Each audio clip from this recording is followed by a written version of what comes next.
Thank you, Mr. Speaker. I was asked to keep this short and sweet by my good friend here close by. But basically, we passed House Bill 241 out of here a couple weeks ago, and it was a really good bill. Very few changes have been made to the actual House Bill 241. The only changes that were made in the Senate to that bill, to my bill, was the fact that we changed a shall to a may. The commissioner may grant 5 additional severe weather days. Not shall, but may. That was an easy change. Another change is to kind of help all districts across the state is we throw an incentive. If a district does not use these 5 additional severe weather days, they will be allowed to drop 5 low attendance days, which for a district, that's a big deal, especially with the sickness that we've had. So it's an incentive for districts across the state to be used. Now, for the bill that was added to my bill, there was some pretty good significant changes to that bill, which allowed us to get to a nice compromise. And I'll talk a little bit about that.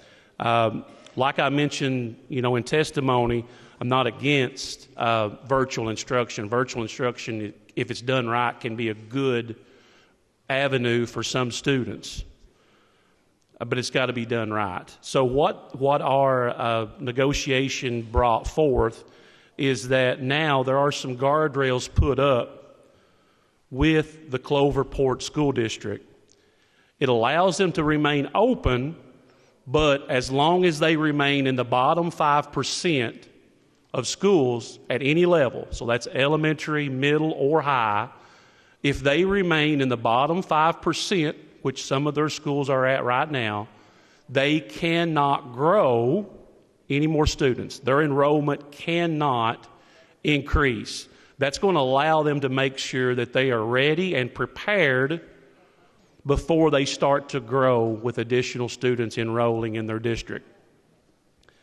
Another thing that it does is it also restricts that only 1% of the students, public students in the state, can attend a non-residential virtual school. All right, so non-residential means not that a district's doing for their own kids, but a district that may offer their services to students throughout the state.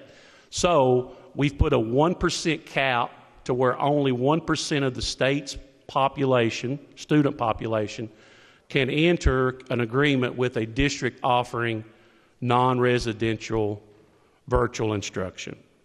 So I do support this bill. I do think that it's going to give our districts the relief that they need in Eastern Kentucky. And I hope that you guys can help us support this.